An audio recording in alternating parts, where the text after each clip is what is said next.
Assalamualaikum warahmatullahi wabarakatuh. Kami dari kelompok 1 yang beranggotakan Erliani Aistiani Suci, Ilham Maulana Bahtiar, Muhammad Najib Azamzami, dan Niken Ayu Cahyani akan memaparkan materi tentang teori permintaan uang. Yang pertama adalah menurut David Ricardo. Masalah nilai uang dipecahkan oleh Ricardo yaitu dengan hubungan lurus antara jumlah uang dengan harga suatu barang. Ricardo menyimpulkan bahwa hubungan antara jumlah uang dengan nilai uang memiliki hubungan yang terbalik. Apabila pendapat dari Ricardo dihubungkan dengan harga, hal tersebut dapat dinyatakan bahwa ketika jumlah uang naik 2 kali lipat, maka harga juga akan naik 2 kali lipat dan juga sebaliknya. Rumusnya yaitu M sama dengan K kali P atau P sama dengan 1 dibagi K kali M, di mana M adalah jumlah uang yang beredar, P tingkat harga, dan K merupakan faktor proporsional yang konstan. Yang kedua, menurut Irving Fisher. Fisher menekankan fungsi uang sebagai alat tukar atau alat transaksi. Oleh karena itu, teori ini dikenal juga dengan nama pendekatan transaksi. Fisher merumuskan teori kuantitas uang dengan sederhana. Teori ini didasarkan pada falsafah hukum, yaitu bahwa perekonomian selalu dalam keadaan seimbang atau full employment. Jika terjadi transaksi antara penjual dan pembeli, maka akan terjadi pertukaran uang dengan barang atau jasa, sehingga nilai dari uang yang ditukarkan pasti sama dengan barang atau jasa yang diperoleh.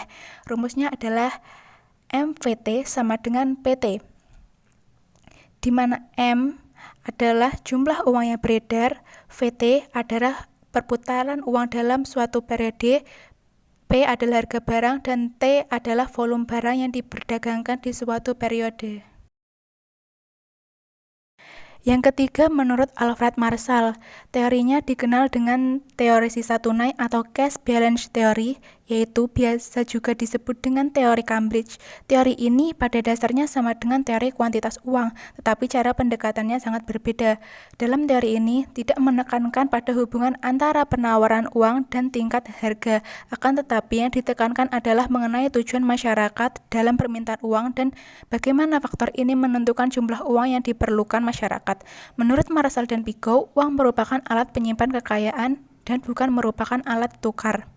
Rumusnya adalah MD sama dengan K kali Y.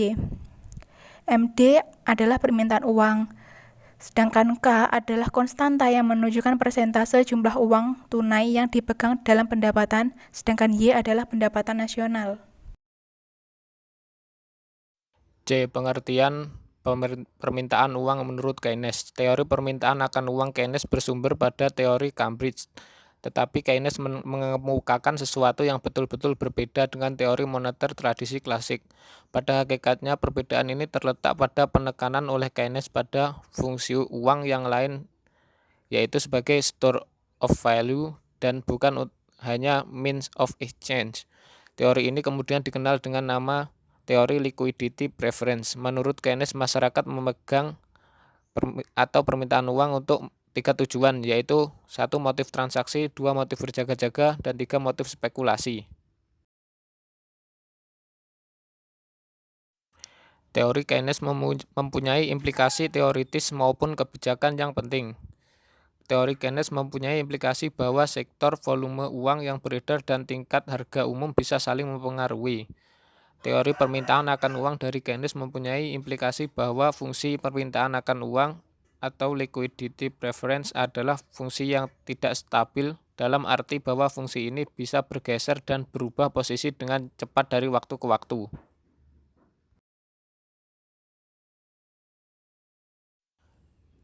D. Perhitungan permintaan uang untuk transaksi, berjaga-jaga, dan spekulasi. Dalam pandangan John Maynard Keynes, ada 3 alasan seseorang memegang uang, yakni 1 untuk transaksi, 2 untuk berjaga-jaga, 3 untuk spekulasi. Sejalan dengan itu, maka ada 3 jenis motif permintaan terhadap uang, yaitu permintaan terhadap uang untuk transaksi, permintaan terhadap uang untuk berjaga-jaga, dan permintaan terhadap uang untuk spekulasi. 1 untuk transaksi.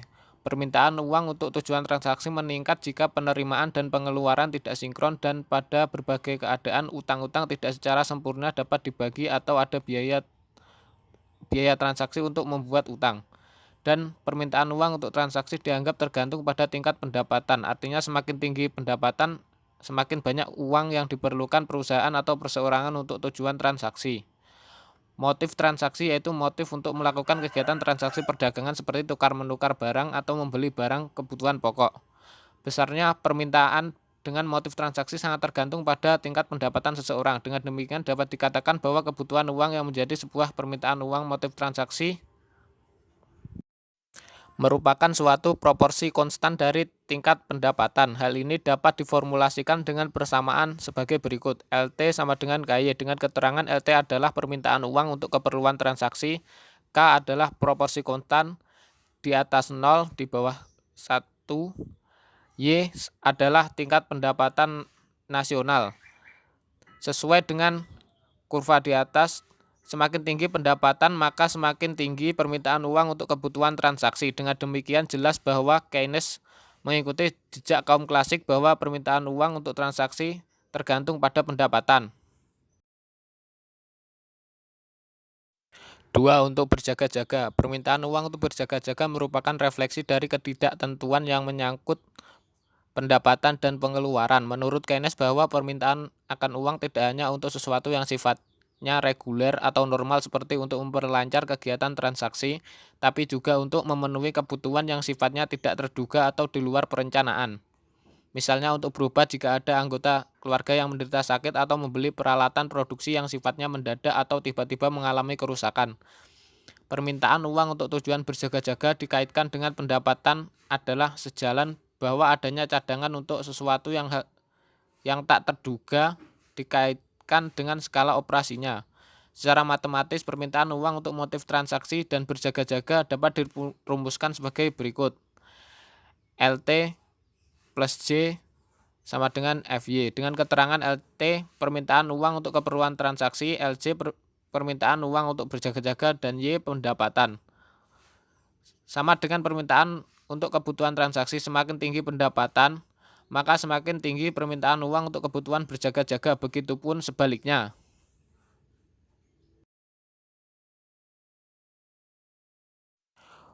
Tiga, untuk spekulasi. Permintaan uang untuk tujuan spekulasi merupakan tujuan pemegang uang ketiga dari Keynes. Permintaan uang untuk spekulasi ditentukan oleh tingkat bunga. Permintaan uang untuk kebutuhan spekulasi ini dikaitkan dengan ketidaktentuan pengharapan atau uncertain expectation dari tingkat bunga yang akan datang. Karena nilai kapital dari klaim terhadap fluktuasi pendapatan berubah secara berlawanan dengan tingkat bunga pasar. Hal ini disebabkan karena ketidaksempurnaan pasar kredit. Makin tinggi tingkat bunga, makin rendah keinginan masyarakat akan menggunakan uang untuk tujuan spekulasi. A. Apabila tingkat bunga naik, berarti ongkos memegang uang kas semakin kecil. B. Bahwa masyarakat menganggap akan adanya tingkat bunga normal. Secara matematis, permintaan uang untuk motif spekulasi dapat dirumuskan sebagai berikut. LS sama dengan FR. Dengan keterangan LS adalah permintaan uang untuk spekulasi dan R adalah suku bunga. Kurva permintaan uang untuk spekulasi memiliki slope negatif karena jika tingkat bunga meningkat maka permintaan uang akan menurun. Permintaan uang untuk spekulasi oleh Keynes dianggap ditentukan terutama oleh suku bunga, bahwa suku bunga yang lebih rendah menyebabkan saldo spekulasi lebih kecil dan suku bunga yang lebih rendah akan menghasilkan permintaan yang lebih besar akan saldo spekulasi. Pengertian teori kuantitas modern. Friedman menganggap bahwa pemilik kekayaan menentukan aktiva apa dan berapa yang akan ia pegang atas dasar perbandingan manfaat.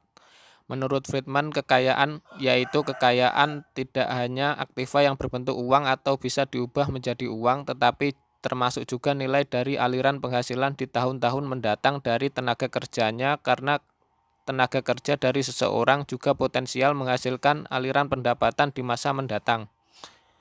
Maka tenaga kerja orang tersebut pada hakikatnya adalah kekayaan atau kekayaan manusiawi, sedangkan aktiva-aktiva lain adalah kekayaan bukan manusiawi. F. Pengertian teori Keynes modern dengan pendekatan inventory dan keseimbangan portofolio. Permintaan uang Keynes mendasarkan pada adanya dua motif memegang uang kas, yakni motif transaksi visible mall dan spekulasi James Tobin. Motif transaksi tergantung dari pendapatan, sedangkan motif spekulasi tergantung dari tingkat bunga. Perkembangan selanjutnya dari teori Keynes ini didasarkan atas dua pembagian tersebut, yang masing-masing dilakukan oleh William J. Baumol, yaitu pendekatan inventory dan James Tobin. Dalam menganalisis permintaan uang, keduanya menggunakan pendekatan yang berbeda, sehingga implikasinya pun juga berbeda. Teori ini dikembangkan oleh Baumol dan juga Tobin 1956, yang masing-masing ingin menjelaskan beberapa faktor yang mempengaruhi permintaan uang untuk tujuan transaksi.